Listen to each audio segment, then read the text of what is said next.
Bismillahirrahmanirrahim. Assalamualaikum warahmatullahi wabarakatuh.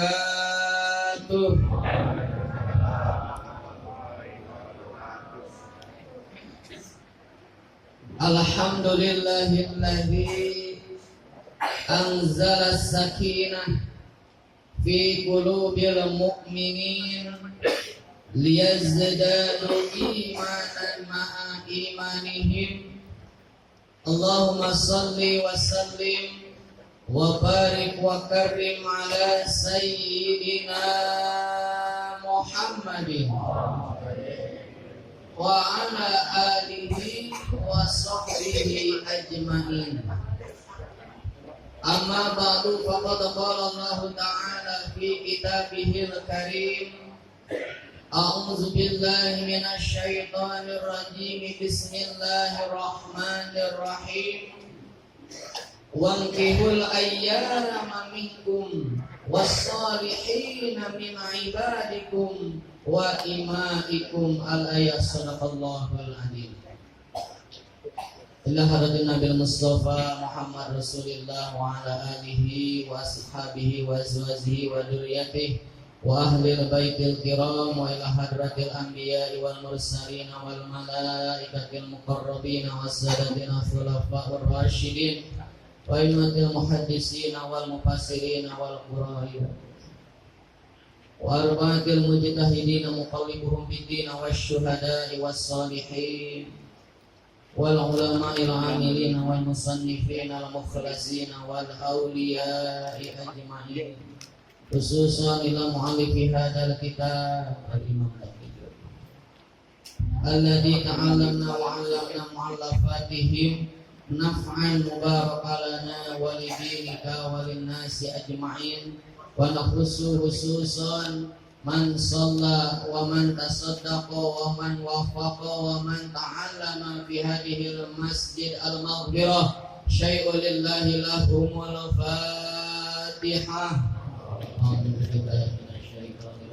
Bismillahirrahmanirrahim. Alhamdulillahi rabbil alamin arrahmanir rahim maliki yaumiddin. Iyyaka na'budu wa iyyaka nasta'in ihdinas siratal mustaqim siratal ladzina an'amta 'alaihim ghairil maghdubi 'alaihim waladdallin. Hadratil mukarramin, yang mulia para ulama, guru-guru kita bersama, para asatidz, para imam, para khatib, bilusus guru-guru kita yang berada di tengah-tengah kita saksikan di depan kita. Mohon maaf al-fakir tidak sebut nama. Senantiasa kita doakan guru-guru kita mudah-mudahan senantiasa sehat walafiat. Allah berikan panjang umur disertai dengan keberkahan. Amin ya Allah ya rabbal alamin. Begitupun yang sama-sama kita hormati jajaran pembina kuliah subuh Al-Mukarram, Al-Ustaz Mu'alim Bapak Haji Ali Usman, Al-Mukarram Al-Ustaz Kiai Haji Dr. Taufik.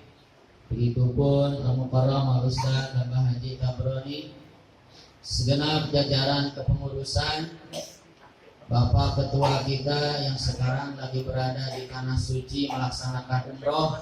Mudah-mudahan senantiasa Allah berikan kesehatan, dijadikan umroh yang mabrur.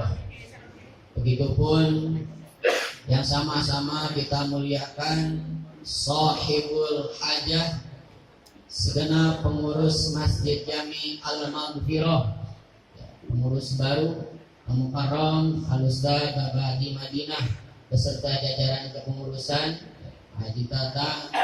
Begitupun jajaran pembina, ada Bapak Entong, Bapak Haji Rubiman, Bapak Haji Tio beserta seluruh jajaran yang mudah-mudahan senantiasa Allah berikan kemudahan dalam segala urusan.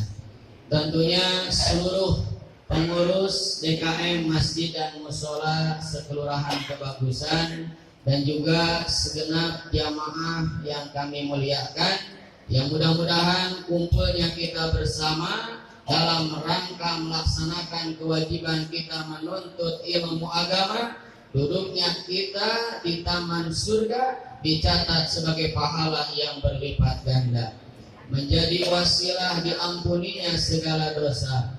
Allah permudah segala urusan kita, Allah kabul segala hajat kita, dipermudah jalan kita ke surga. Man salaka tariqan yaltamisu fihi ilman syahalallahu lahu tariqan ilal jannah.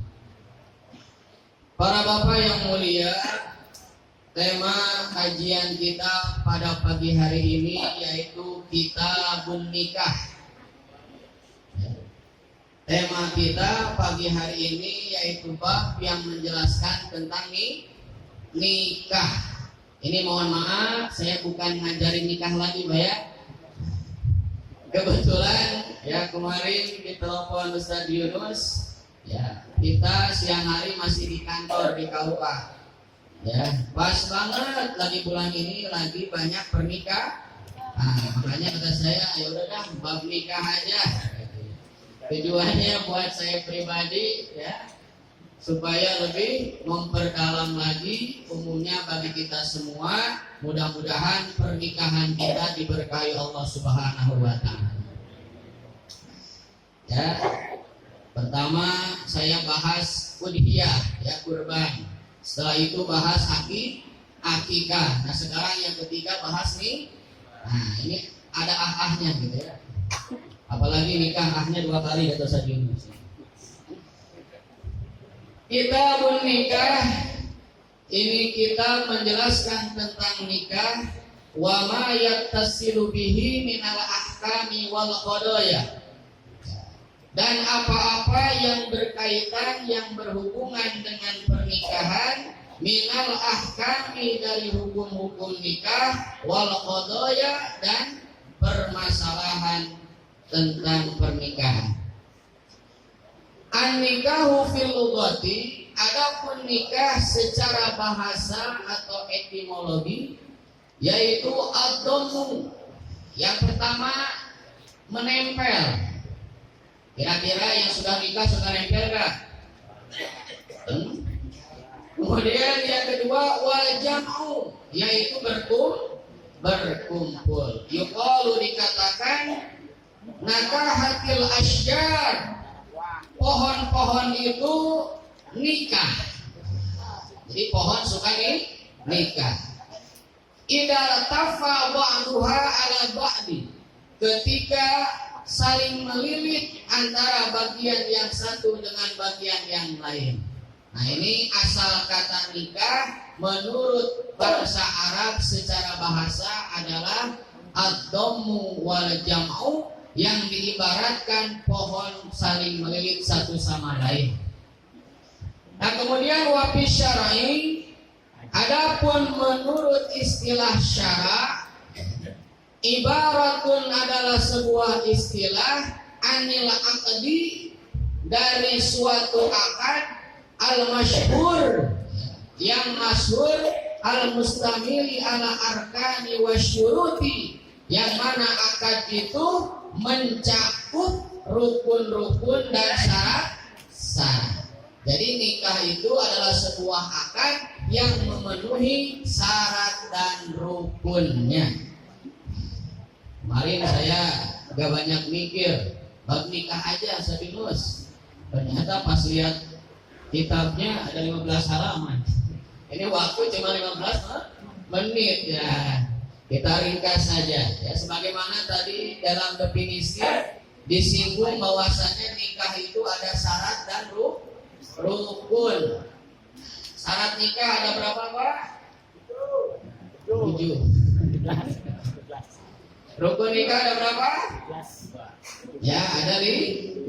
Syarat nikah ada yang 6, ada yang 7, ya, ada yang 5. Di antaranya syarat nikah adalah Islam atau Muslim. Yang kedua Pak, balik. Ya. Batas usia balik kalau secara fikih berapa tahun? 15. Ya. Kemudian yang kedua, yang ketiga al-aqil, yaitu berakal dalam artian sehat jiwanya. Kemudian yang keempat, ya, tidak menikahi yang yang muhrim.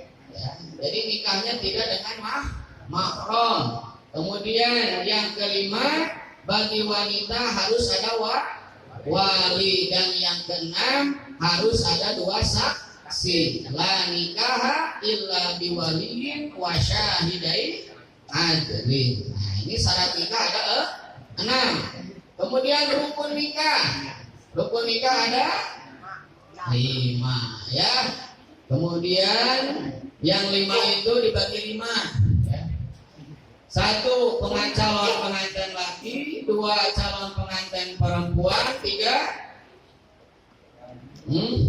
wali, yang keempat saksi, yang kelima ijab qabul. Makanya berkaitan dengan istilah syar'inya adalah suatu istilah yang berkenaan tentang akad yang masyhur, yang mencakup syarat dan rukun.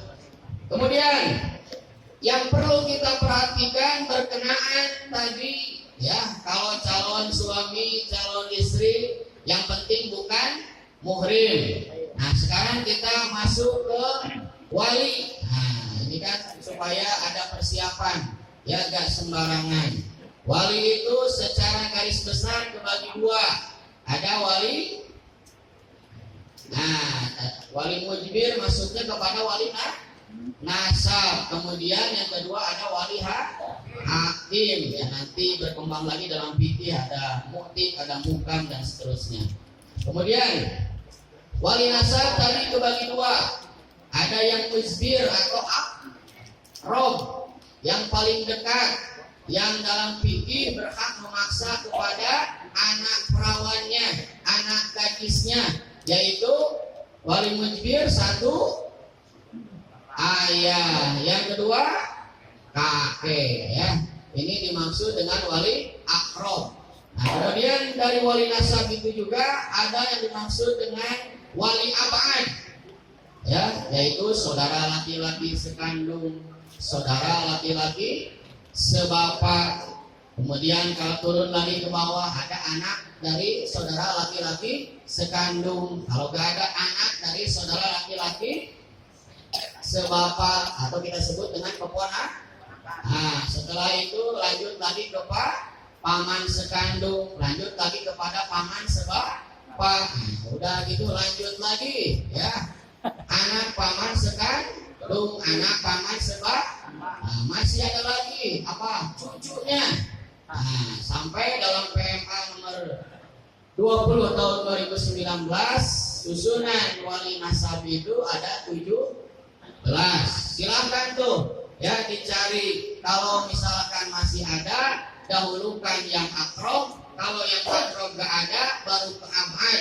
Kalau keseluruhannya gak ada, baru ke wali hakim. Ini jangan sampai dikit-dikit, wah Pak Penghulu aja, Pak Kawa aja, wali hakim aja, tidak bisa demikian. Nah, harus pakai wali nasab terlebih dahulu. Nah, kemudian setelah wali ada saksi. La nikaha illa biwaliyin wa syahidai adlin. Syarat saksi juga ada 5. Nah, ini harus diperhatikan juga. Pertama, Islam. Kedua, balik. Ya, sama. Wali nasab yang tadi ada 17 itu harus diperhatikan juga. Ya, ini muslim atau tidak? Kemudian sehat gak? Kemudian udah cukup usia belum? Kemudian yang keempatnya harus saksi laki. Kemudian syarat saksi juga harus adil. Nah, ini adil itu nanti ada pembahasannya lagi.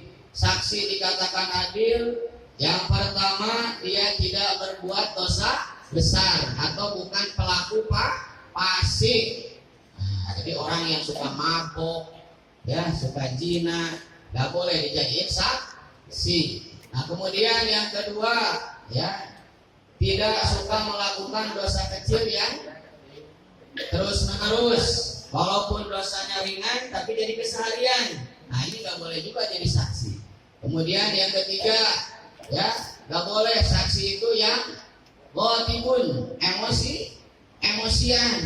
Kebayang-bayang ketika ijab kabul pengantinnya grogi bisa ditempleng nanti ya. Ini secara kenyataan dalam kitab diatur tidak sembarangan. Kemudian selanjutnya kita masuk kepada hukum nikah. Sebagaimana di sini banyak pengantar ayatnya, dimulai dari Quran surah An-Nisa ayat 3. A'udzubillahi minasyaitonirrajim. Fankihu ma taqalakum minan nisa'i masna wa sulasa wa ruba. Ya. Wa in khiftum alla ta'dilu fawahidatan. Allah berfirman, maka nikahilah wanita-wanita yang engkau senangi, yang engkau cintai, ya. Masna wa sulasa wa ruba. Ya. Berapa, Pak? 2 orang, wa sulasa atau 3, wa ruba atau 4. Jadi wau di sini wau ikhtiari ya, bukan wau atap. Ya. Nikahilah 2 tambah 3 tambah 4 jadi berapa itu? Saya bangun ini jawab ya. Kemudian perlu dilanjutkan ayatnya, jangan disunat ya. Wa in khiftum alla ta'dilu, kalau dikhawatirkan, ditakutkan tidak berlaku adil, fawahidatan, maka cukup satu. Ya, makanya dalam undang-undang pernikahan prinsip monogami, ya, asasnya monogami. Jadi satu laki cukup satu istri. Ya, Pak ya. Oh iya, ada persyaratan yang harus saya sampaikan juga. Ini perubahan dari undang-undang pernikahan yang awalnya Undang-Undang Nomor 1 Tahun 74 2019 sudah ada juntonya, ada revisi, yaitu Undang-Undang Nomor 16 Tahun 2019 tentang perkawinan berkenaan dengan usia pernikahan. Jadi disamakan antara calon laki-laki dengan calon perempuan, usia minimalnya 19. Jadi kalau misalkan kurang dari 19, walaupun kurang 1 hari, karena kan singkat, ya, pakai online, nggak bisa tertolak. Walaupun kurang 1 hari, harus dipersiapkan lagi. Misalkan mendesak, pengen segera dinikahkan, solusinya harus ada dispensasi nikah. Dari mana? Pengadilan agama. Jadi ngurusin itu dulu tuh, ya, lumayan, minimal 1 bulannya. Nah, alhamdulillah kita nanti punya pemateri kepala kantor Kementerian Agama nih di tahun 2023, insyaallah lebih mendetail lagi. Kembali kepada ayat yang tadi ya. Jadi pada prinsipnya dalam undang-undang pernikahan itu asas monogami, tapi kita diperbolehkan nikah ya 2, 3 sampai 4 ya, tapi ini ikhtiari. Jangan sampai juga dijadikan candaan ya, kayak Ustadz Seberang tuh ya, bahwasanya laki-laki yang hebat itu adalah laki-laki yang beristri 4. Itulah laki-laki yang hebat katanya. Ketika ya, istrinya 4 dibilang super, nah istrinya 3 dibilang gentle, istrinya 2 dibilang real, nah tapi kalau istrinya 1 dibilang nah, nanti kita cemeng semua ini ya, termasuk para penghulunya. Ya, bukan takut ya, tapi wa in khiftum alla ta'dilu fawahidatan.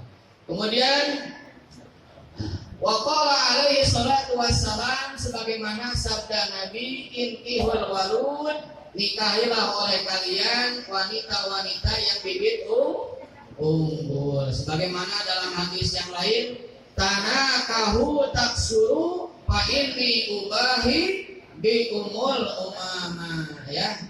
Nikahilah kalian ya, dan perbanyaklah keturunan, karena nanti di hari kiamat Rasul mengajak lomba kepada kita banyak-banyak keturunan.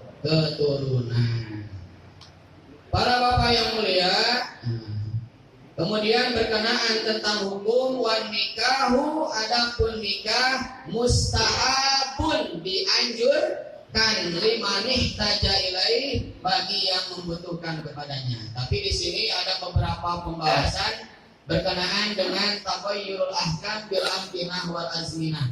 Jadi hukumnya itu bisa berubah sesuai dengan situasi dan kondisi. Sehingga di sini hukum nikah juga sama, ada 5.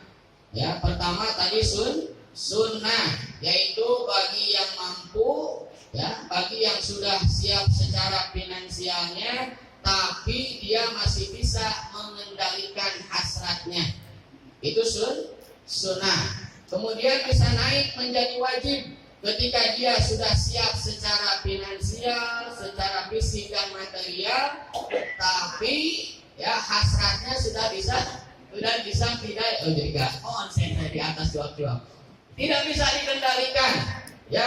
Jadi dia sudah mampu secara ekonomi, sudah mampu secara keilmuan, tapi godaannya berat. Misalkan istrinya perempuan atau di lingkungan kerjanya banyak perempuan, sehingga itu menjadi wajib. Kemudian bisa menjadi makruh. Nikah menjadi makruh ketika, mohon maaf, ketika punya penyakit bawaan yang dikhawatirkan akan menular kepada pasangan. Dan yang terakhir, nikah juga bisa menjadi haram. Ketika apa? Ketika ada niatan untuk menyakiti pasangan. Di sini ada ibu-ibu atau tidak? Ada kali ya samping ya. Nah, contohnya dulu ada film Ikatan Cinta. Mas A sama Mbak Andin. Nah itu tujuan pernikahannya awalnya itu apa? Untuk menyakiti calon istrinya karena dendam. Selama dalam rumah tangganya diniatkan akan disakiti, akan didolimi. Nah ini pernikahannya menjadi haram. Barangkali demikian, sudah 15 menit. Mudah-mudahan ada kemanfaatan. Kurang lebihnya mohon dimaafkan. Walafu minkum. Wassalamualaikum warahmatullahi wabarakatuh.